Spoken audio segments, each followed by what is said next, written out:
সুপ্রিয় শিক্ষার্থীবৃন্দ, কেমন আছো তোমরা? আশা করি ভালো আছো। সবাই স্বাস্থ্যবিধি মেনে চলছো এবং নিরাপদে আছো। আসসালামু আলাইকুম।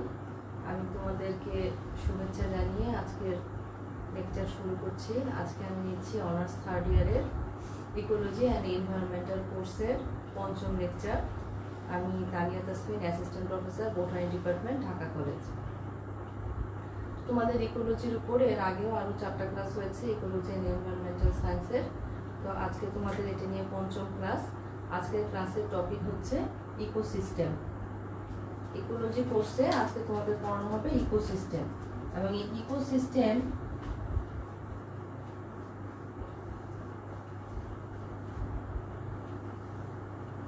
ইকোসিস্টেম শব্দটি সর্বপ্রথম ব্যবহার করেন এজি ট্যান্সলে 1935 সালে। এটা তোমাদের আগেই বলেছিলাম যে ইকোলজি আসলে বাস্তু সংস্থান, জীব এবং জড় উভয়ের মধ্যে একটি পারস্পরিক আন্তঃক্রিয়া। তো এই আন্তঃক্রিয়ার ব্যাপারটি কি, সেই জিনিসটি খুব স্পষ্টভাবে এই ইকোসিস্টেমের মধ্যে বোঝানো আছে।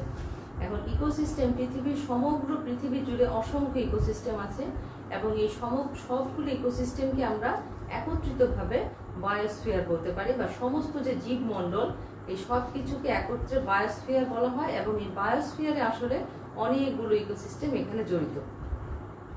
তো তোমাদের প্রথমেই জানতে হবে যে ইকোসিস্টেম জিনিসটা আসলে কি। আমরা আমাদের চারপাশে যত জীব দেখতে পাই, এই সমস্ত জীব তার চারপাশের যে পরিবেশ, তাই পরিবেশের উপর প্রচন্ডভাবে নির্ভরশীল এবং আন্তঃক্রিয়াশীল। আমি কি বললাম যে আমাদের চারপাশে আমরা যত জীব দেখতে পাই, আমাদের দেখা এবং যে সমস্ত অণুজীব যাদেরকে আমি খালি চোখে দেখতে পারি না, তারা এই যে পরিবেশে বসবাস করে, সবাই নিজেদের মধ্যে এবং এই পরিবেশের মধ্যে অত্যন্ত নির্ভরশীল, নিজেরা নিজেদের উপর এবং পরিবেশের উপর, এবং আন্তঃক্রিয়াশীল। এবং এই পরিবেশ এবং তাদের এই ক্রিয়া দুটোই তাদের জীবের বৃদ্ধি, বিকাশ এবং বিস্তারের উপর ব্যাপক প্রভাব বিস্তার করে।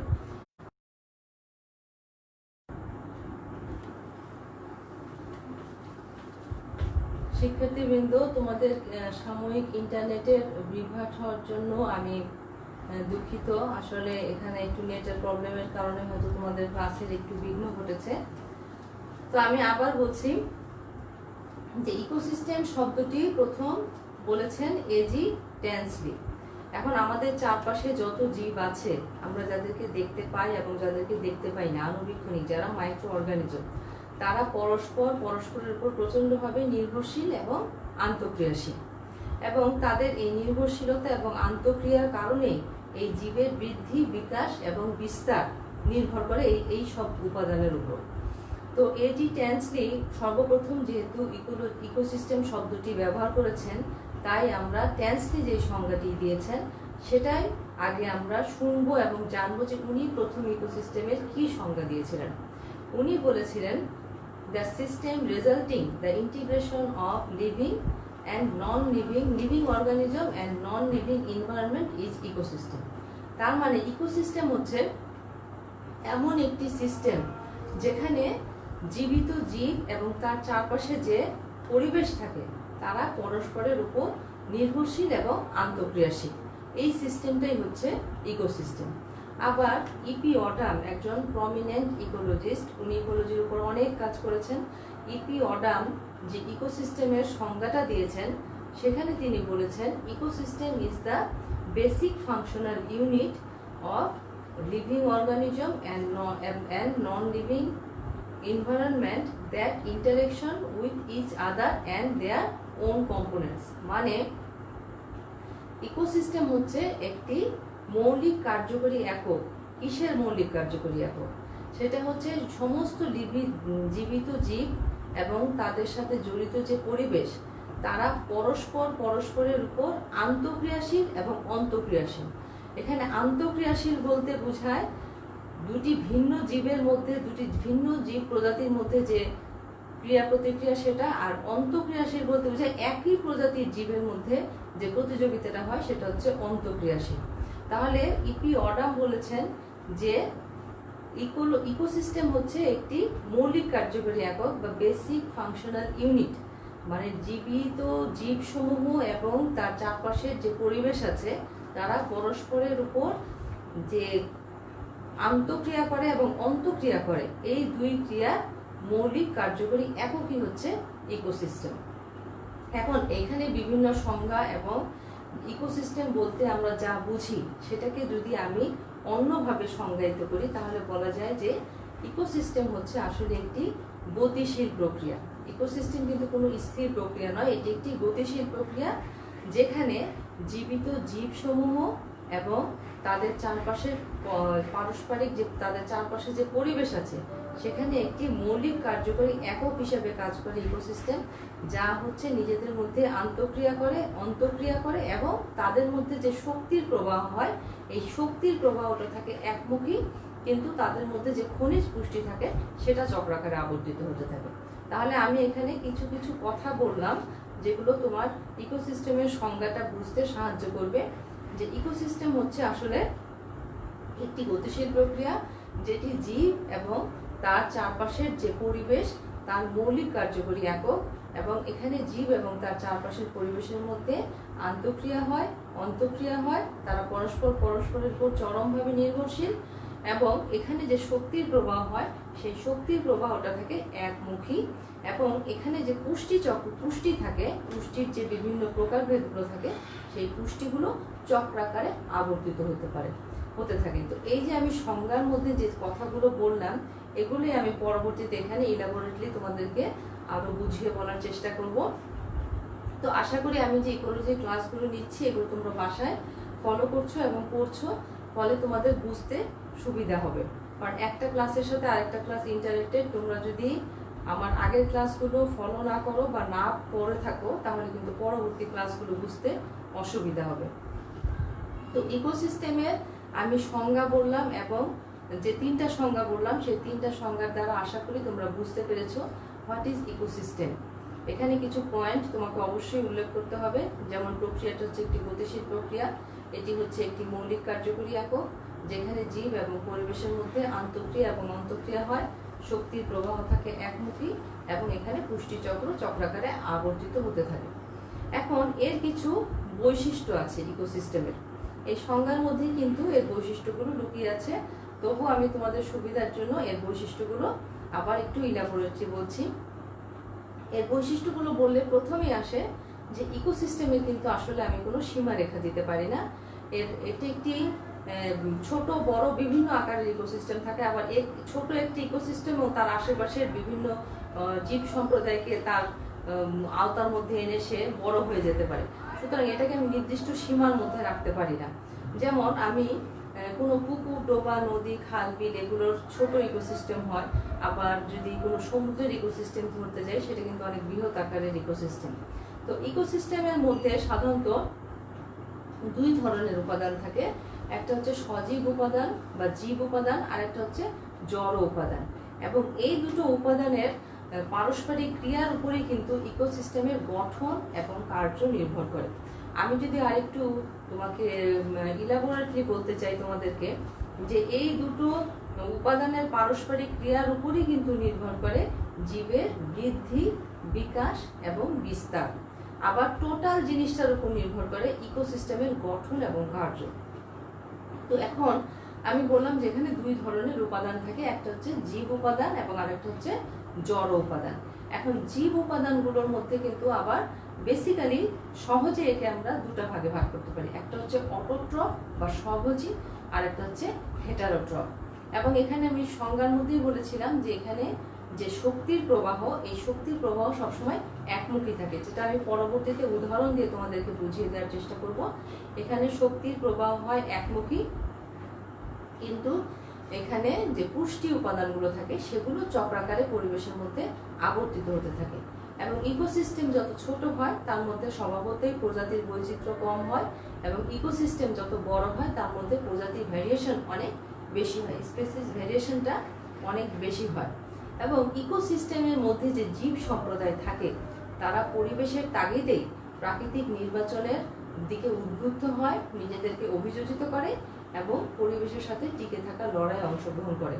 যারা এই প্রাকৃতিক নির্বাচনে উদ্বুদ্ধ হতে পারে না, অভিযোজন করতে পারে না, তারা স্বভাবতই ইকোসিস্টেম থেকে বিলুপ্ত হয়ে যায়। তাহলে এই যে আমি তোমাদের কিছু বৈশিষ্ট্য বললাম ইকোসিস্টেমের, এগুলো তোমাদের অবশ্যই মনে রাখতে হবে যে এই বেসিক জিনিসগুলো হচ্ছে ইকোসিস্টেমের বৈশিষ্ট্য। এখন আসো যে ইকোসিস্টেমের উপাদান কি, কম্পোনেন্টস অফ ইকোসিস্টেম।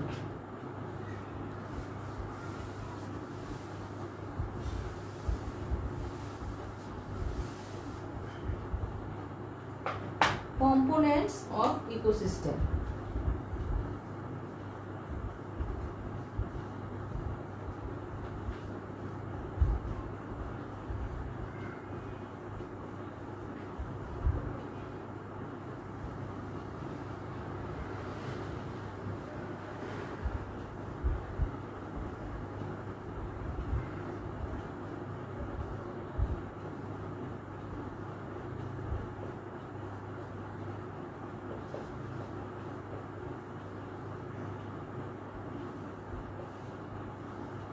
অজৈব উপাদান বা জড় উপাদান, আর একটা হচ্ছে জীব উপাদান।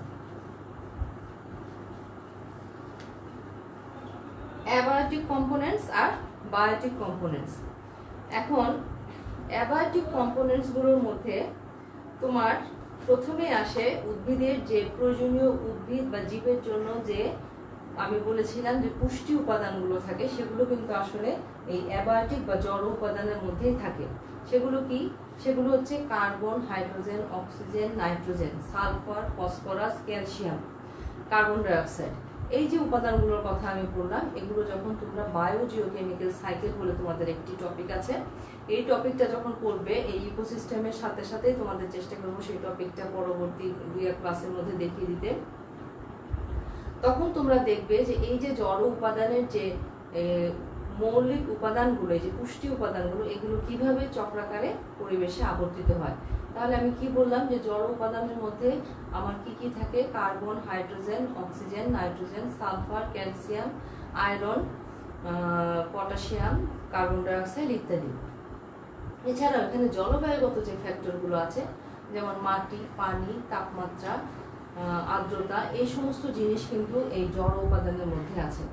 এছাড়াও জড় উপাদানের মধ্যে আমি আরো কিছু জিনিসের নাম দিতে পারি, যেমন শর্করা, প্রোটিন, আমিষ বা লিপিড, নিউক্লিক অ্যাসিড, তারপরে তোমাদের ক্লোরোফিল। এই উপাদানগুলো আসলে জড় উপাদানের মধ্যে আমি কেন নাম দিয়েছি, কারণ এখানকার কিছু জিনিস বায়োমাস হিসেবে জীব দিয়ে থাকে, আবার কিছু জিনিস মাটির থেকে জীব, উদ্ভিদ গ্রহণ করতে পারে। তো এইভাবে এগুলো জীব এবং জড় পরিবেশের মধ্যে সমন্বয় সাধন করে। এখন আসো তোমার জীব উপাদানের মধ্যে কি আছে। জীব উপাদানকে আমি 3 ভাগে ভাগ করতে পারি। 3 ভাগে ভাগ করার মধ্যে প্রথমে আছে প্রোডিউসার, কনজিউমার এবং ডিকম্পোজার বা ট্রান্সফর্মার। তো জীব উপাদানের মধ্যে আমি প্রথমেই 1 নম্বর পজিশনে আমি দেব প্রোডিউসার। প্রোডিউসার বা উৎপাদক, কনজিউমার বা খাদক, আর হচ্ছে ডিকম্পোজার এন্ড ট্রান্সফর্মার।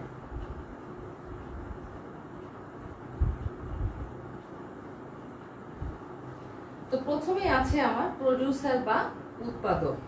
আমরা জানি পৃথিবীতে সমস্ত শক্তির উৎস হচ্ছে সূর্য। তো সূর্যের এই সমস্ত শক্তির উৎস যে সূর্য, তার শক্তিকে একমাত্র যারা প্রোডিউসার তারা তার শরীরে আবদ্ধ করতে পারে। তো এই প্রোডিউসার কারা? আমরা জানি যারা নিজের খাদ্য নিজে তৈরি করতে পারে তারাই হচ্ছে প্রোডিউসার বা সানলাইটকে ট্র্যাপ করতে পারে। তো এই ক্ষমতা তো একমাত্র উদ্ভিদের আছে।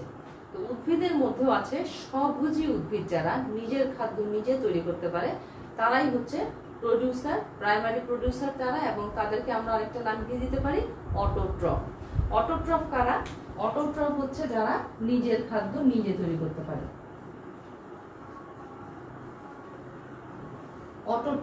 অটোট্রফটাই তাহলে প্রোডিউসার, যারা নিজের খাদ্য নিজে প্রস্তুত করতে পারে, তারা হচ্ছে অটোট্রফ। এই অটোট্রফের মধ্যে আছে হচ্ছে কারা? সবুজ উদ্ভিদ, সবুজী উদ্ভিদ, যাদের মধ্যে ফটোসিনথেটিক পিগমেন্ট আছে, যারা সানলাইটকে ট্র্যাপ করতে পারে, তারাই হচ্ছে অটোট্রফ। তাহলে কি, যাদের ফটোসিনথেটিক পিগমেন্ট আছে, সানলাইটকে ট্র্যাপ করতে পারে। এখন তোমরা যেহেতু বড় ক্লাস উঠে গেছো তাই আমরা বলবো না, শুধু ক্লোরোফিল আছে যাদের ফটোসিনথেটিক পিগমেন্ট আছে, যারা সূর্যের আলোটাকে অ্যাবজর্ব করতে পারে নিজের শরীরে, তারা হচ্ছে অটোট্রফ এবং তারাই হচ্ছে প্রডিউসার, যারা এই সৌরশক্তিকে রাসায়নিক শক্তিতে রূপান্তরিত করে নিজের শরীরে আটকে রাখতে পারে, তারা হচ্ছে উৎপাদক বা প্রডিউসার। এখন দ্বিতীয় ধাপে আছে কনজিউমার বা খাদক। এই কনজিউমারের মধ্যে কিন্তু অনেক ধরনের প্রকারভেদ আছে। কিছু কিছু কনজিউমারকে আমরা বলি কার্নিভোরাস, হার্বিভোরস, কার্নিভোরস। তাহলে কনজিউমারকে আমরা কতগুলো নামে ডাকতে পারি? তো প্রথমেই হচ্ছে যারা কনজিউমার তারা কিন্তু আসলে অটোট্রফ না। কনজিউমাররা তাহলে অটোট্রফ না, কনজিউমাররা কি? তাদের একটা কমন নাম আছে, তারা হচ্ছে হেটারোট্রফ। কনজিউমাররা হচ্ছে হেটারোট্রফ।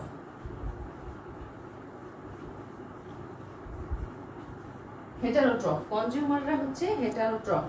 আমি নেটের কারণে দেখেছি অনেক সময়, আমি পরে দেখি আমার লাইভ ক্লাসের লেখাগুলো অনেক সময় একটু ঝাপসা আসে, তো আমি কিন্তু সব কথাই বারবার মুখে বলতে থাকি যাতে বোর্ডের লেখা কারো সমস্যা হলো আমার মুখের প্রনাউন্সিয়েশনের মাধ্যমে সে বুঝতে পারে যে এখানে আমি কি লিখছি। এখানে আমি লিখেছি অটোট্রফ এবং এখানে হেটারোট্রফ। তাহলে কনজিউমারের সমস্ত কনজিউমারকে আমি একত্রিতভাবে একটা নামকরণ করতে পারি, সেটা হচ্ছে কি হেটারোট্রফ।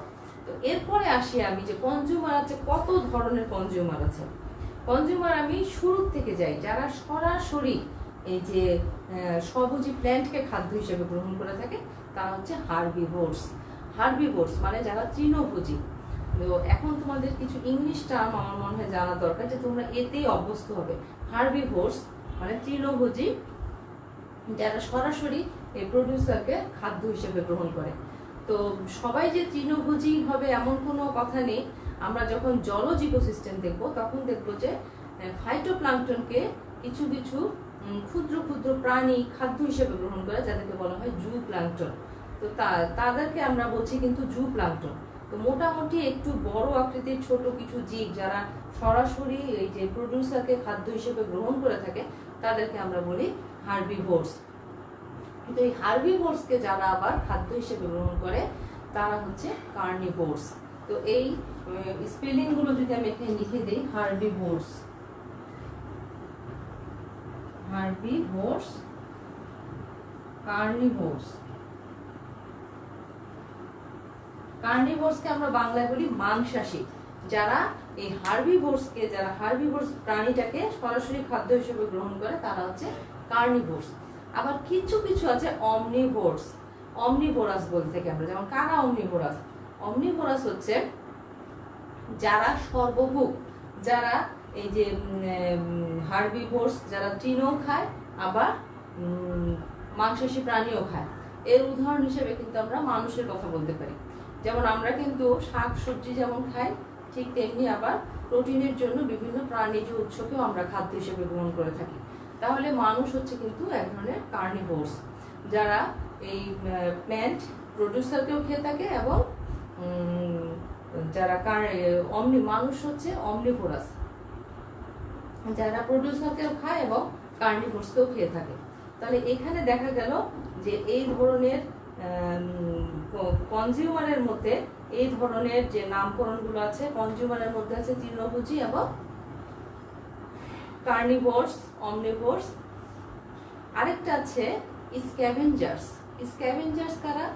স্ক্যাভেঞ্জার্স হচ্ছে এমন জীব যারা শুধুমাত্র মৃত জীবকে খেয়ে থাকে, তারা হচ্ছে স্ক্যাভেঞ্জার্স। যেমন হচ্ছে তোমার শকুন, তারপরে শেয়াল, কুকুর। কুকুর যদিও জীবিত জিরাও খেয়ে থাকে, কিন্তু দেখা যায় যে শকুন সাধারণত মৃত জিনিসই বেশি খেয়ে থাকে। তো এদেরকে বলা হয় স্ক্যাভেঞ্জার্স। তাহলে আমি দেখলাম যে কনজিউমার্সের মধ্যে আমি কি করলাম, সামগ্রিকভাবে কনজিউমারদের বলা হয়ে থাকে হেটারোট্রফ, যারা নিজের খাদ্য নিজে প্রস্তুত করতে পারে না। তাহলে তার মধ্যে আবার কিছু ক্লাসিফিকেশন দেখলাম, সেখানে কি আছে? হার্বিভোরস, কার্নিভোরস, অমনিভোরস এবং স্ক্যাভেঞ্জার্স। এরপরে আসি আমি ডিকম্পোজার্স অ্যান্ড ট্রান্সফর্মার্স। তো ডিকম্পোজার কারা? ডিকম্পোজার হচ্ছে তারা, যেমন এই যে আমি এখানে এত ধরনের জীবের কথা বললাম, তো সবাই কিন্তু মরণশীল এবং সবাই মারা যায়। মারা যাওয়ার পরে কোনো জীব আজ পর্যন্ত মারা যাওয়ার পরে কিন্তু অক্ষত অবস্থায় থাকে না। তো সেখানে বিভিন্ন অণুজীব তাদেরকে ডিকম্পোজ করে বা তাদেরকে তাদের শরীরের যে জীবকণাগুলো থাকে সেই জটিল জীবকণাগুলোকে তারা ভেঙে ফেলে। এবং রেচন আকারে মানুষ কিন্তু অনেক রেচন দ্রব্য বর্জ্য পদার্থ তার প্রত্যেকটা জীবের শরীর থেকে বের হয়। তো এই ডিকম্পোজারগুলো এই রেচন বস্তুগুলোকে এবং এই মৃতদেহগুলোকে ডিকম্পোজ করতে সাহায্য করে, মানে বিয়োজন করতে সাহায্য করে, বা তার যে জটিল যে জৈব যৌগগুলো আছে সেগুলোকে ভেঙে সে সরলে পরিণত করে এবং সেখান থেকে কিছু পুষ্টি সে নিজে গ্রহণ করে এবং বাকি অংশ সে পরিবেশে ফিরিয়ে দেয়। তো আমরা যখন এনার্জি ফ্লো করব তখন এই জিনিসটা দেখতে পাবে যে শেষমেশ এনার্জিটা ডিকম্পোজারের সাথে যে কিভাবে একমুখীভাবে এনার্জি ফ্লোটা শেষ হয়ে যাচ্ছে। তো এই গেল সাধারণত যে কম্পোনেন্টস অফ ইকোসিস্টেমের যে উপাদানগুলোকে আমি এইভাবে ভাগ করতে পারি। এবং ট্রান্সফর্মার বলতে বোঝাচ্ছি এখানে আমি যে ডিকম্পোজার, কিছু কিছু ডিকম্পোজার আছে যারা শুধুমাত্র এই জটিল জৈবগুলোকে ভেঙে সরল করে, আর কিছু কিছু অণুজীব আছে যারা এখানকার যে উপাদানগুলো, বেসিক যে মৌলিক উপাদান যেমন কার্বন, নাইট্রোজেন, অক্সিজেন, এগুলোকে আবার পরিবেশে ফিরিয়ে দেওয়ার ক্ষমতা রাখে, তাদেরকে আমরা বলছি ট্রান্সফর্মার। তাহলে শেষের স্তরে এরা থাকে। এখন আসো যে এই ইকোসিস্টেমটা আসলে কাজ করে কিভাবে, ফাংশন অফ ইকোসিস্টেম। এবং ফাংশন অফ ইকোসিস্টেমের মধ্যে আমরা কিন্তু ইচ্ছা করলে ফ্লো অফ এনার্জিটা করতে পারি। ইকোসিস্টেমের যে ব্যালেন্স, ইকোসিস্টেমের যে ফাংশন, আমরা এটাকে ইকোসিস্টেমের ফাংশন করার আগে আমরা তিনটা জিনিস শিখে নেই। একটা হচ্ছে trophic level, trophic structure and food chain. তাহলে আমি কি বললাম,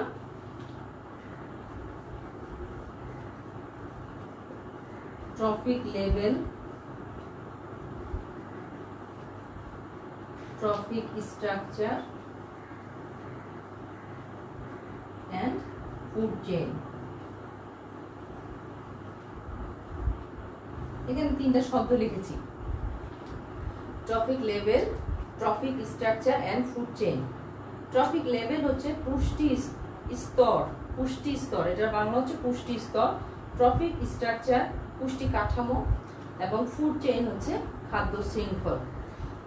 তো আমি দেখলাম যে আমার ইকোসিস্টেমটা, আমি বললাম যে কিভাবে ফাংশন করে, ইকোসিস্টেম কিভাবে কাজ করে, এবং এখানে তিনটা জিনিস আমি একসাথে বলতে চাচ্ছি যে function of ecosystem, energy flow of ecosystem and ইকোসিস্টেমের মধ্যে যে এনার্জি ব্যালেন্স সেইটা।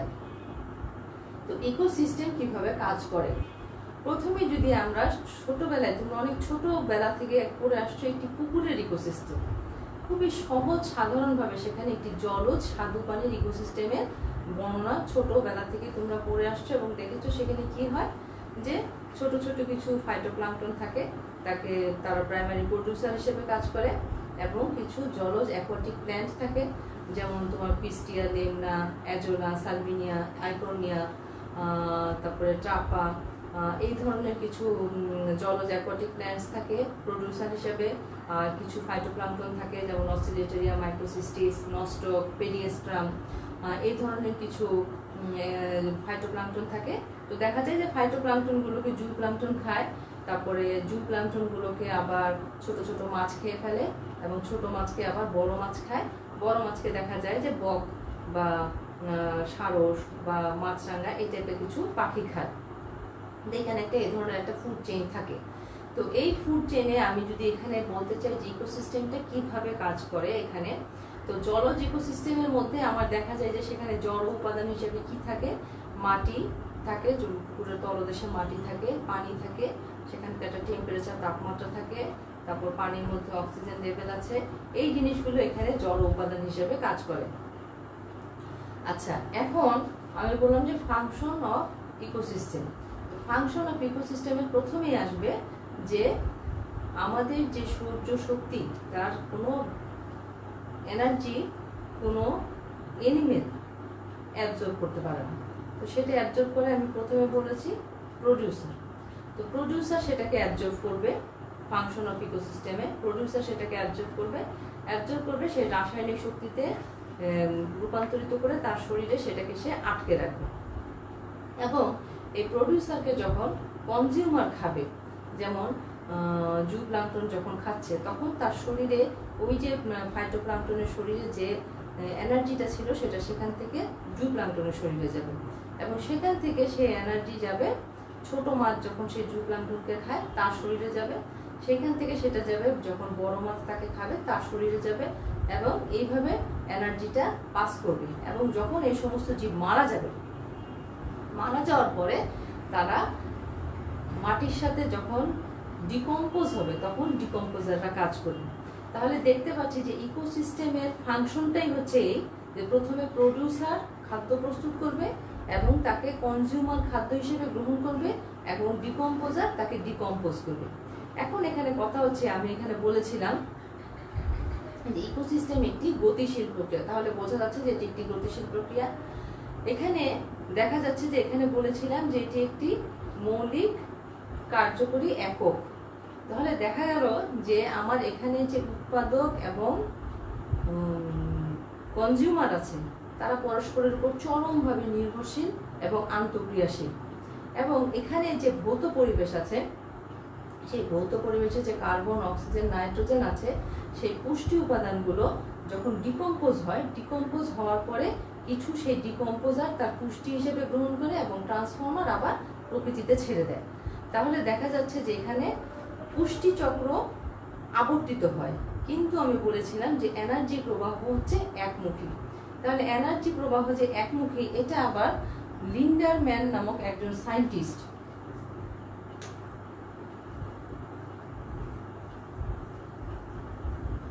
লিন্ডারম্যান নামক একজন সায়েন্টিস্ট 1942 সালে এনার্জি ফ্লো সম্বন্ধে যখন বলেছেন, তখন উনি বলেছেন যে সূর্যের যে 100% আলো যদি একটা পাতার উপর পড়ে, তার 99% প্রতিফলন এবং তাপ শক্তি আকারে চলে যায়। 1% মাত্র আলো সে পাতা অ্যাবজর্ব করতে পারে, এবং এই 1% যে সানলাইট সে অ্যাবজর্ব করে তাকেই সে কাজে লাগিয়ে, এই সৌরশক্তিকে কাজে লাগিয়ে সে রাসায়নিক শক্তিতে রূপান্তরিত করে তার শরীরে খাদ্য তৈরি করে সেটাকে স্থির আকারে জমা রাখে। এখন এই শক্তি যখন এক খাদ্য স্তর থেকে আরেক খাদ্য স্তরে যায়, তখন প্রতি স্তরে সে 90% করে শক্তি হারাতে থাকে এবং 10% শক্তি তার শরীরে জমা থাকে। তো আমি যদি এটা একটা উদাহরণ দিয়ে তোমাদের বোঝাতে চাই, তাহলে তোমাদের বুঝতে সুবিধা হবে যে যদি কোনো একটি বনাঞ্চলের একটি হরিণকে ধরি আমি, যে সে 100 কেজি ঘাস খায়, ঘাস এখানে প্রডিউসার, এবং হরিণকে আমি ধরলাম এখানে হার্বিভোরস, সে একটি কনজিউমার। সে যদি 100 কেজি ঘাস খায়, তাহলে তার শরীরে শ্বসনের মাধ্যমে 90 কেজি ঘাসেরই অপচয় হয়ে যাবে। শক্তির যে তার শরীরে জমা থাকার কথা, সেটা জমা থাকবে 10 কেজি ঘাসের শক্তি তার শরীরে জমা থাকবে। এবং এই 10 কেজি শক্তি তার শরীরে জমা থাকার পরে কোনো একটি বাঘ যদি এই 10 কেজির শক্তি সঞ্চিত হরিণটিকে খায়, তাহলে সেই বাঘের শরীরে দেখা যাবে 1 কেজি পরিমাণ শক্তি জমা আছে, বাকি 9 কেজি তার শ্বসনের কাজে ব্যয় হয়ে যাবে। লিন্ডারম্যান এই কথাটাই বলেছেন যে শক্তি এক স্তর থেকে আরেক স্তরে যাওয়ার সময় তার 90% অপচয় হয়, 10% সেই স্তরের জীবের মধ্যে সঞ্চিত আকারে থাকে। তো এইভাবে অপচয় হতে হতে যখন ডিকম্পোজারের পর্যায়ে চলে যায়, তখন দেখা যায় যে সেখানে সামান্য কিছু শক্তি সেই ডিকম্পোজারের শরীরে থাকে, এবং সবটাই তার সেই ডিকম্পোজার থেকে সেই শক্তি কিন্তু আর কখনোই প্রডিউসারের দিকে ফেরত আসে না। তাহলে আমরা বুঝতে পারছি যে শক্তির প্রবাহটা একমুখী। এখন এখানে আমি তাহলে তোমাদের কি বললাম, যে ফাংশন অফ ইকোসিস্টেম, এটা বলার চেষ্টা করলাম। আশা করি তোমরা বুঝতে পেরেছো যে ইকোসিস্টেম কিভাবে কাজ করে, এবং এনার্জি ফ্লোটা যে একমুখী সেটাও তোমাদের বোঝাতে চেষ্টা করলাম। এখন এনার্জি ফ্লোর মধ্যে আরেকটা জিনিস তোমাদের জন্য খুবই গুরুত্বপূর্ণ, সেটা হচ্ছে জিপিপি। এখানে একটা আর দেই, এখানে দেই একটা এনপিপি বলে একটা শব্দ। এই জিপিপি কথার অর্থ হচ্ছে gross primary production. Gross primary production বলতে কি বোঝায়?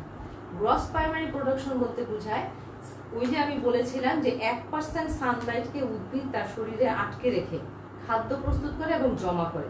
তো এই যে খাদ্য প্রস্তুত এবং জমার যে এই প্রক্রিয়া, এইখান পর্যন্ত হচ্ছে তার গ্রস প্রাইমারি প্রোডাকশন। টোটাল যে সে যে পরিমাণ তার শরীরে এনার্জি আটকে রাখতে পারলো, সেটা হচ্ছে গ্রস প্রাইমারি প্রোডাকশন।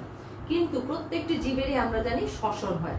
তো এই যে প্রডিউসার যারা, তাদের শরীরেও শ্বসন হয় এবং শ্বসনের মাধ্যমে তার এই গ্রস প্রাইমারি প্রোডাকশনের কিছু শক্তির অপচয় হয়। তো সেইটাকে যদি আমি আর ধরি এবং এই আর কে যদি জিপিপি থেকে মাইনাস করি, মাইনাস করার পরে যে এনার্জিটা সেই প্রডিউসারের শরীরে থাকবে সেটাকে আমি ধরে নেই net primary production. Net primary production, এটা হচ্ছে গ্রস প্রাইমারি প্রোডাকশন, এটা হচ্ছে নিট প্রাইমারি প্রোডাকশন।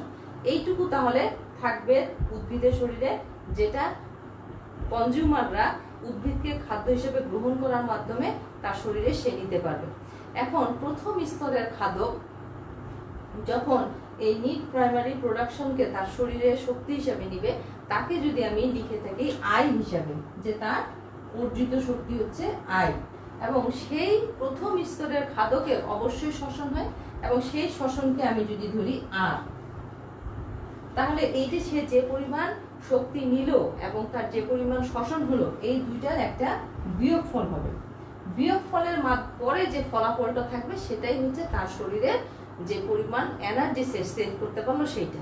এবং পরবর্তী যে খাদক স্তর থাকবে, খাদকের যে লেভেলটা থাকবে, ট্রফিক লেভেল থাকবে, সেই লেভেলটা তখন এই পরিমাণ এনার্জি গ্রহণ করবে এবং সেখানে আবার শ্বসন হবে এবং শ্বসনের পর বিয়োগফল যেটা থাকবে সেটা পরবর্তী স্তরের খাদকের শরীরে চলে যাবে। তাহলে এখন আমরা দেখতে পাচ্ছি যে একটা ইকোসিস্টেমে কতগুলো স্তর থাকে খাদ্যের। প্রথমে থাকে প্রডিউসার, তারপর থাকে কনজিউমার, তারপর থাকে ডিকম্পোজার। যদিও কনজিউমারের মধ্যে অনেকগুলো ভাগ আছে, যেমন থাকে হার্বিভোরস, কার্নিভোরস, অমনিভোরস। তাহলে এই যে লেভেলগুলো, এই লেভেলগুলোকে বলা হয় পুষ্টি স্তর বা ট্রফিক লেভেল। এখন এই পুষ্টি স্তর একটা কাঠামোর সৃষ্টি করে, সেই কাঠামোটাকে বলা হয় ট্রফিক স্ট্রাকচার। এক এক জায়গায় এই কাঠামো এক এক রকম। যেমন আমি যদি জলজ ইকোসিস্টেমে যাই, সেখানে এই কাঠামো একরকম, আবার যদি আমি কোনো বনভূমির মধ্যে যাই, সেখানে সেই কাঠামোটা আরেক রকম। এখন এই কাঠামো এবং এই লেভেল, এই দুইটা জিনিসকে যদি আমি একটা স্ট্রাকচার আকারে চিন্তা করি এবং স্ট্রাকচারের মধ্যে কিছু জীব থাকে জড়িত, তো এই জীবগুলো যে জড়িত তারা একটা আরেকটার উপর নির্ভরশীল এই খাদ্যের জন্য, তাহলে তারা কি শৃঙ্খলিত না? এই যে তাদের মধ্যে যে একটা শৃঙ্খলের সৃষ্টি হয় খাদ্যের জন্য, এটাকে বলা হয় খাদ্য শৃঙ্খল বা ফুড চেইন। তাহলে ট্রফিক লেভেল এবং ট্রফিক স্ট্রাকচার এই দুইটা মিলেই কিন্তু আসলে ফুড চেইন। আশা করছি তোমরা সবাই বুঝতে পারছো এই বিষয়গুলো। তাহলে আমি এখন এতক্ষণ তোমাদের যা বললাম সেটা হচ্ছে যে আমি বললাম যে ফাংশন অফ ইকোসিস্টেমটা কিভাবে কাজ করে, ইকোসিস্টেম এনার্জি ফ্লো সেখানে কিভাবে থাকে এবং এনার্জি ব্যালেন্সটা কিভাবে হয়। তাহলে এনার্জি ব্যালেন্স কি? এনার্জি ব্যালেন্স হচ্ছে যে একটি ইকোসিস্টেমে কোনো একটি খাদ্য স্তরের যে জীব, সেই জীব কি পরিমাণ শক্তি তার শরীরে সঞ্চয় করে রাখতে পারলো, তার যে শতকরা হিসাব, সেটাকে বলা হয় এনার্জি ব্যালেন্স। তাহলে তোমরা যদি একটি প্রডিউসারের এনার্জি ব্যালেন্সকে ক্যালকুলেট করতে চাও, তাহলে তোমার প্রথমেই বলতে হবে যে সে সানলাইটের সাহায্যে কি পরিমাণ শক্তি তার শরীরে অ্যাবজর্ব করেছিল এবং টোটাল যে সানলাইট করেছিল সেটা দিয়ে ভাগ করে ভাগফলকে যদি আমি শতকরা আকারে প্রকাশ করি, তাহলে সেটা হচ্ছে সেই প্রডিউসারের জন্য এনার্জি ব্যালেন্স। আবার যদি সেখানে কোনো কনজিউমারের এনার্জি ব্যালেন্স আমি বের করতে চাই, তাহলে বলতে হবে যে সেই কনজিউমার কি পরিমাণ খাদ্য তার শরীরে আত্মীকৃত করতে পেরেছে এবং মোট কি পরিমাণ খাদ্য সে ভক্ষণ করেছিল। এই দুইটার ভাগফলকে যদি আমি শতকরা আকারে প্রকাশ করি, তাহলে সেটা হচ্ছে তার সেই কনজিউমারের এনার্জি ব্যালেন্স। তাহলে এইভাবে এই জিনিসগুলো একটা আরেকটার সাথে সম্পর্কযুক্ত। এখন আসো, এই যে বললাম এখানে ফুড চেইন, এই ফুড চেইন আবার দুই রকমের হয়। একটা হচ্ছে গ্র্যাজিং ফুড চেইন আর একটা হচ্ছে ডেট্রিটাস ফুড চেইন। তো গ্র্যাজিং ফুড চেইন কারা? গ্র্যাজিং ফুড চেইনটা খুবই নর্মাল, অ্যাজ ইউজুয়াল যেটা আমরা দেখে থাকি, অল আর গ্র্যাজিং ফুড চেইন। যেমন একটা প্রাইমারি প্রডিউসার থাকবে, যেগুলো গ্রিন প্ল্যান্টস, তাদেরকে হচ্ছে গিয়ে কনজিউমাররা ভক্ষণ করবে এবং তারা একসময় ডিকম্পোজ হয়ে যাবে। তো এইটা সাধারণত হচ্ছে গ্র্যাজিং ফুড চেইন। আর ডেট্রিটাস ফুড চেইন কারা? ডেট্রিটাস ফুড চেইনটা শুরুই হয় তোমার মৃত জিনিসকে বিয়োজকের মাধ্যমে যারা অংশগ্রহণ করে তাদের থেকে, তারা হচ্ছে সেখানে প্রাইমারি প্রডিউসার। তাহলে ডেট্রিটাস ফুড চেইনে ডেট্রিটাস কথাটাই আসছে যে তোমার মৃত জিনিস বা মৃত জিনিস পচে যাওয়ার পরে যে জিনিসটা থাকে, পচনের পরে যে বস্তুটা পাওয়া যায়, সেটাই হচ্ছে ডেট্রিটাস। তো এই ডেট্রিটাস যারা, তারা হচ্ছে কারা? তারা হচ্ছে বিভিন্ন ধরনের শৈবাল, ছত্রাক, অ্যাক্টিনোমাইসিটিস। এদেরকে আমি এরা আবার বিভিন্ন, তুমি ইচ্ছা করে নাম, এদের কি নামে পাওয়া যায়? পেনিসিলিয়াম, রাইজোপাস, অ্যাসপারজিনাস, ক্লস্ট্রিডিয়াম, এই ধরনের যে অণুজীবগুলো আছে, এরা মৃত জিনিসকে প্রথমে ভক্ষণ করে ডিকম্পোজ করে মাটির সাথে মিশিয়ে এক ধরনের পচা জিনিস তারা কিছু নিজে খায়, এবং তার কিছু সার, পচা বস্তুর কিছু জটিল জিনিস সেখানে অবশিষ্ট থাকে। এই অবশিষ্ট যে জিনিসগুলো থাকে সেগুলোকে কিছু ছোট ছোট ক্ষুদ্র জীব, অণুজীবের থেকে কিছু ক্ষুদ্র জীব, যেগুলোকে পোকামাকড়, কিছু শামুক থাকতে পারে, কিছু নেমাটোড থাকতে পারে, তারা সেগুলোকে খাদ্য হিসেবে গ্রহণ করে। এরা ডেট্রিভোরাস, মানে এরা পচা জিনিস খেয়ে বেঁচে থাকে। তাহলে এই যে ডেট্রিটাস ফুড চেইনটা শুরু হয় কিন্তু বিয়োজক থেকে, সেখানে কোনো প্রাইমারি প্রডিউসার তাহলে আমি দেখলাম না, সেখানে শুরু হচ্ছে বিয়োজকের যে জীবগুলো, তারা বিয়োজন করে যে খাদ্যটা রাখে, সেই খাদ্যটাকে গ্রহণ করে কিছু ছোট ছোট পোকামাকড়, কিছু শামুক, ঝিনুক, নেমাটোডস, সেগুলো গ্রহণ করে, এবং তাদেরকে তার থেকে কিছু বড় আকৃতির পোকা খায়। এই সাধারণত এই ধরনের ফুড চেইন দেখা যায় সুন্দরবনের মোহনা এলাকায়, যেখানে প্রচুর গাছের পাতা পড়ে এবং যে মাটিতে পড়ে সে মাটিটা সিক্ত অবস্থায় থাকে, সেখানে সেগুলো পচন হয়, খুব দ্রুত পচন হয়। পচনের ফলে আমি যে জীবগুলোর কথা বললাম, ক্ষুদ্র ক্ষুদ্র পোকা, শামুক, ঝিনুক, নেমাটোড, তারা সেগুলোকে খাদ্য হিসেবে গ্রহণ করে, এবং জোয়ার ভাটার ফলে সেখানে কিন্তু ছোট ছোট মাছ আসে, সেই মাছ সেই নেমাটোডগুলোকে খায়। তারপর যখন সেই ছোট মাছগুলো আবার পানিতে একটু গভীর পানির দিকে যায়, বড় মাছ সেগুলোকে খায়। এক সময় কিছু চিল, সারস সেই বড় মাছগুলোকে খায়। তাহলে দেখা যাচ্ছে যে এখানে যে ফুড চেইনটা, সেটা কিন্তু গ্রেজিং ফুড চেইন থেকে ভিন্ন। তাহলে এটাকে বলা হচ্ছে ডেট্রিটাস ফুড চেইন। তো এই গেল আমার ইকোসিস্টেমের মোটামুটি কিছু বেসিক কনসেপ্ট আলোচনা, এবং কিছু গভীরে যাওয়ার চেষ্টা করলাম। এখন আমি তোমাদেরকে বলবো ইকোসিস্টেমের প্রকারভেদ, কাইন্ডস অফ ইকোসিস্টেম। তো ইকোসিস্টেমের প্রকারভেদে শুরুতেই বলা যায় natural ecosystem and artificial ecosystem. শুরুতেই আমি এটাকে দুই ভাগে ভাগ করব। এক হচ্ছে ন্যাচারাল ইকোসিস্টেম, দুই হচ্ছে আর্টিফিশিয়াল ইকোসিস্টেম। আচ্ছা, ন্যাচারাল ইকোসিস্টেমকে আবার দুই ভাগে ভাগ করা যায়, এটাকে আবার দুই ভাগে ভাগ করা যায়। এক হচ্ছে টেরেস্ট্রিয়াল ইকোসিস্টেম, দুই হচ্ছে অ্যাকোয়াটিক ইকোসিস্টেম। তাহলে ন্যাচারাল ইকোসিস্টেমকে আবার আমি দুই ভাগে ভাগ করলাম, এক হচ্ছে টেরেস্ট্রিয়াল ইকোসিস্টেম, দুই হচ্ছে অ্যাকোয়াটিক ইকোসিস্টেম। এই একই রকম ভাবে আবার আর্টিফিশিয়াল ইকোসিস্টেমকেও দুই ভাগে ভাগ করা যায়, একটা টেরেস্ট্রিয়াল আর একটা অ্যাকোয়াটিক। তো এই ন্যাচারালের যে টেরেস্ট্রিয়াল ইকোসিস্টেম, এটার নাম শুনে তোমরা বুঝতে পারছো, এটা হচ্ছে স্থলজ ভাগের যে ইকোসিস্টেমগুলো, সেটা এর মধ্যে আসে। যেমন তোমার আমার Amazon rain forest, tropical rain forest, savanna, prairie যে তৃণভূমিগুলো আছে, সেগুলো সবই আসবে এই টেরেস্ট্রিয়াল ইকোসিস্টেমের মধ্যে। আমাদের যে সুন্দরবন, যে মধুপুর শাল ফরেস্ট, হিট্রাক্সের যে ফরেস্ট, এই সবগুলোই হচ্ছে টেরেস্ট্রিয়াল ইকোসিস্টেম। এখন টেরেস্ট্রিয়াল ইকোসিস্টেম আর হচ্ছে অ্যাকোয়াটিক যে ন্যাচারাল ইকোসিস্টেম আছে, সেটাকে আবার তিন ভাগে ভাগ করা যায়। এক হচ্ছে ফ্রেশ ওয়াটার ন্যাচারাল ইকোসিস্টেম, তারপরে হচ্ছে ব্র্যাকিশ ওয়াটার ন্যাচারাল ইকোসিস্টেম, আর একটা হচ্ছে স্যালাইন ন্যাচারাল যে ইকোসিস্টেম সেটা। তো ফ্রেশ ওয়াটার ন্যাচারাল যে ইকোসিস্টেম, সেগুলো সাধারণত দেখা যায় আমাদের যে হাওর বাওয়ার এলাকা আছে, যেমন আমাদের সুনামগঞ্জ, তারপরে তোমার নেত্রকোনার এদিকে অনেক হাওর এলাকা, এই হাওরগুলো কিন্তু ন্যাচারাল ইকোসিস্টেম ওখানে আছে। তাছাড়া এখানে আমাদের প্রচুর, এটা হচ্ছে এক একটা ন্যাচারাল রিসোর্সের ভান্ডার, বিশেষ করে টাঙ্গুয়ার হাওর। এখানে অনেক ধরনের অ্যাকোয়াটিক প্ল্যান্টসের, প্রাকৃতিক অনেক অ্যাকোয়াটিক প্ল্যান্টসের রিজার্ভ আছে এখানে। তারপর এখানে প্রচুর পরিমাণে মাছ পাওয়া যায়, এগুলো আমাদের দেশের এক একটা সম্পদ। এগুলো হচ্ছে ফ্রেশ ওয়াটারের ন্যাচারাল ইকোসিস্টেম। আবার ব্র্যাকিশ ওয়াটারের ন্যাচারাল ইকোসিস্টেম একটু আগেই যেটা আমি বললাম, যে সুন্দরবনের আমাদের যে মোহনা এলাকা আছে, হিরন পয়েন্ট, তারপরে পশুর নদীর যে মোহনা এলাকা, যে মোহনাগুলো আছে, এই মোহনা এলাকাগুলোতে যে ইকোসিস্টেম, সেটা হচ্ছে ব্র্যাকিশ ওয়াটার লবণাক্ত পানি, সেখানকার লবণাক্ততা কিন্তু সমুদ্রের মতো অত বেশি স্যালাইনিটি না, কিন্তু যে স্যালাইনিটি আছে সেটা আবার স্বাদু পানির স্যালাইনিটির চাইতে বেশি। সেই ব্র্যাকিশ ওয়াটারের যে ইকোসিস্টেমটা হয় সেটা হচ্ছে ব্র্যাকিশ ওয়াটার ন্যাচারাল ইকোসিস্টেম। আর আমাদের পৃথিবীর প্রায় 70% হচ্ছে লবণাক্ত পানি এবং সমুদ্র, সেই সমুদ্রের যে ইকোসিস্টেম সেটা হচ্ছে স্যালাইন ওয়াটার ইকোসিস্টেম। এখন এই সমুদ্রের ইকোসিস্টেম যেহেতু আমি এখানে বলছি, সুতরাং একটা কথা বলে নেই।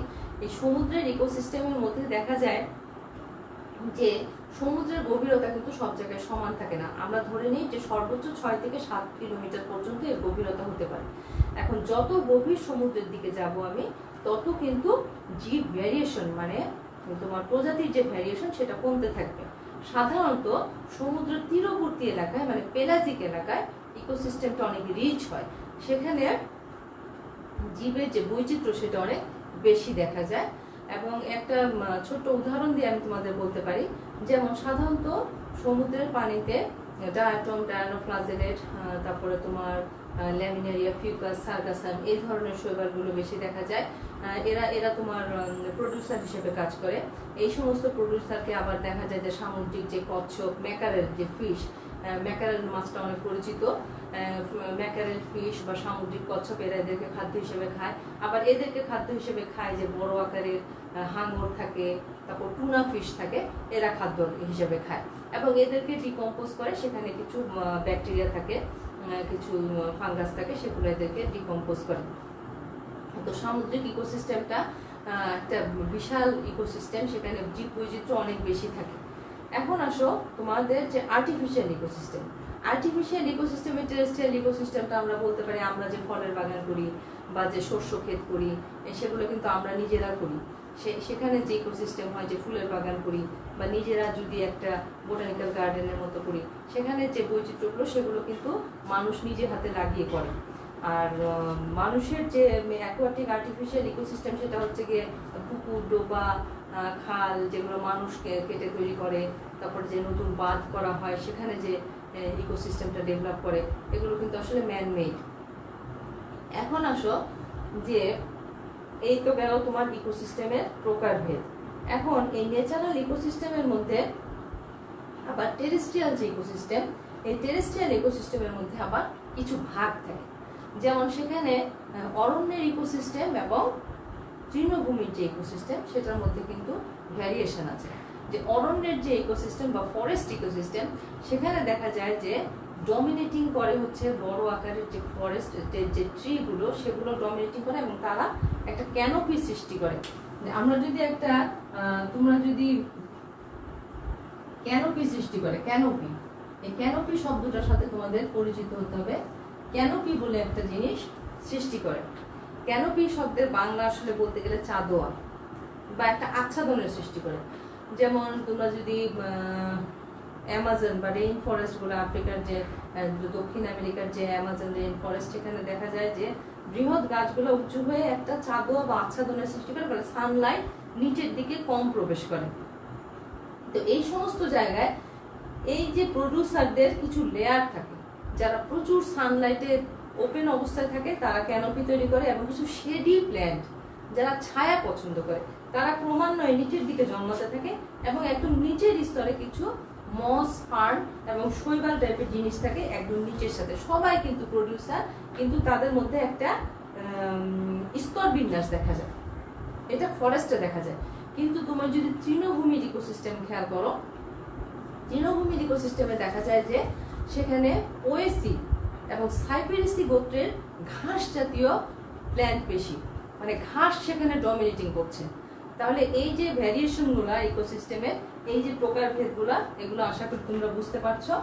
এখন এখানে তোমাদের আরেকটা জিনিস পড়ানোর আছে, সেটা হচ্ছে হ্যাবিটেট অ্যান্ড ইকোলজিক্যাল নিচ।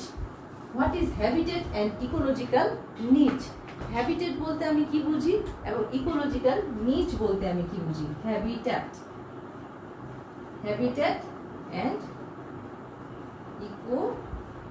ইকোলজিক্যাল নিচ। আমি যদি কোনো একটা জীবের, একটি জীবের কথা চিন্তা করি যে সেই জীবটি কোথায় বাস করে, যেমন কোনো জীব যদি স্থলভাগে বসবাস করে, তাকে আমি বলবো যে তার হ্যাবিটেট হচ্ছে স্থলভূমি। আর কোনো জীব যদি পানিতে বসবাস করে তার হ্যাবিটেট হবে জলাভূমি। তাহলে হ্যাবিটেট বলতে সোজা ভাষায় বোঝায় তার আবাস। আর ইকোলজিক্যাল নিচ এই শব্দটার অর্থ কিন্তু অনেক ব্যাপক। কোনো জীব কোনো পরিবেশের উপর তার টোটাল যে কার্যাবলী আছে সেই জীবের, তা আমি আগে সহজ ভাষায় দুটি কথা বলে নিই। কোনো জীবের পরিবেশের উপর তার যে সারা জীবনের তার যে কার্যাবলী এবং সেই পরিবেশের অন্যান্য জীবের সাথে তার টিকে থাকার জন্য যে ভূমিকা, তাকে ইকোলজিক্যাল নিচ বলে। তাহলে ইকোলজিক্যাল নিচ বলতে বোঝায় একটি জীব কোনো পরিবেশে তার যে বৃদ্ধি, বিকাশ, তার পুষ্টি, তার অভিযোজন এবং অন্য জীবের সাথে টিকে থাকার ক্ষেত্রে তার কি ভূমিকা, এমনকি সে পরিবেশের উপর কি অ্যাক্টিভিটিস শো করছে, সবকিছু মিলে হচ্ছে ইকোলজিক্যাল নিচ। ইকোলজিক্যাল নিচ শব্দটি সর্বপ্রথম জোসেফ ব্র্যানেল 1917 সালে এই শব্দটি ব্যবহার করেন, ইকোলজিক্যাল নিচ। ইকোলজিক্যাল নিচ দ্বারা তাহলে আমি কি বুঝতে পারি যে কোনো জীব কোনো ইকোসিস্টেমে, কোনো একটা ইকোসিস্টেমে তার যে কার্যাবলী, তার দেহের যে কার্যাবলী সেটি এবং সেই ইকোসিস্টেমের অন্যান্য জীব সম্প্রদায়ের উপর তার কি ভূমিকা, এই দুটোকে একসাথে বলা হয় ইকোলজিক্যাল নিচ। এখন আসি, আমি এতক্ষণ তোমাদের ফুড চেইন সম্বন্ধে বলেছিলাম যে ফুড চেইন, তো খুবই মজার আরেকটা জিনিস আছে, সেটা হচ্ছে ফুড ওয়েব বা খাদ্য জাল, আরেকটা হচ্ছে ইকোলজিক্যাল পিরামিড। একটা হচ্ছে গিয়ে ফুড ওয়েব, আরেকটা হচ্ছে ইকোলজিক্যাল পিরামিড। ইকোলজিক্যাল পিরামিড, আচ্ছা। ফুড ওয়েব, ফুড ওয়েবটা খুবই মজার একটা জিনিস। যেমন দেখা যায় যে কোনো একটা বনভূমিতে যদি এমন কিছু জীব থাকে যারা পরস্পরের সাথে লিঙ্কড, মানে অনেকগুলো খাদ্য শৃঙ্খল যদি একসাথে লিঙ্কড অবস্থায় থাকে, একটা জালের সৃষ্টি করে, তখন তাকে ফুড ওয়েব বলে।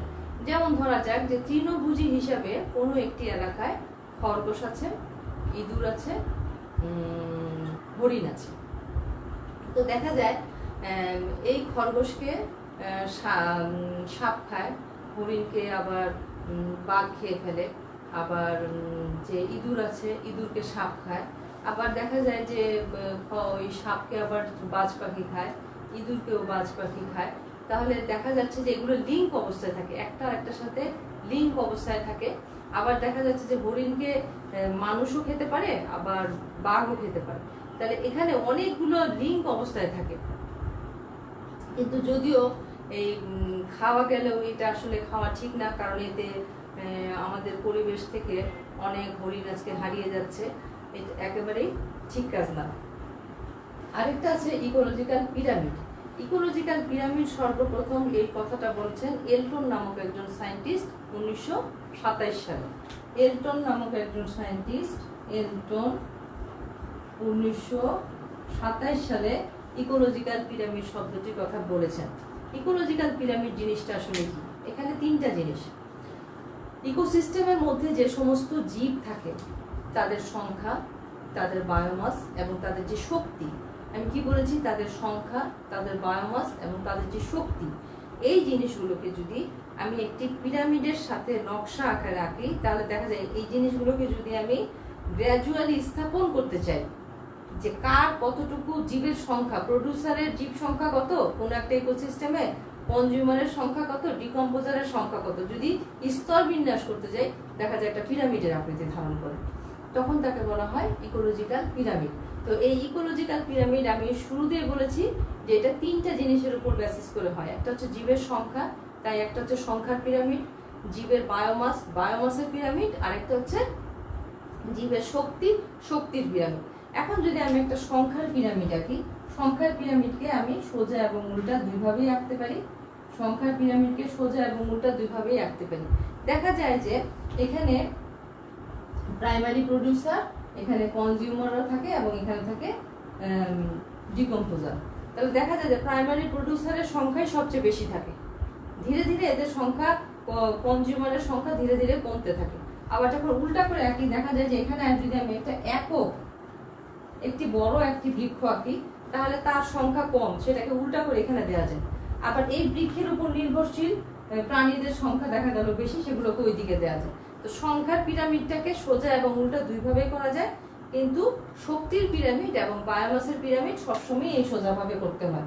শক্তির পিরামিডে দেখা যায় যে প্রডিউসারের যে তার শক্তিই সবচেয়ে বেশি, এবং বায়োমাসের পিরামিডেও দেখা যায় যে এখানে যারা প্রডিউসার তাদেরই বায়োমাস সবচেয়ে বেশি থাকে। তো এইভাবে আমরা ইকোসিস্টেমের বিভিন্ন জিনিসগুলোকে আলোচনা করতে পারি।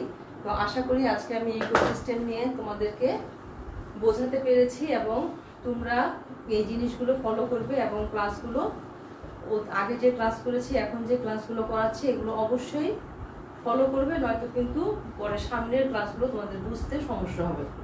তো আজকে এগুলোই শেষ করতে চাচ্ছি। সবাইকে আল্লাহ হাফেজ।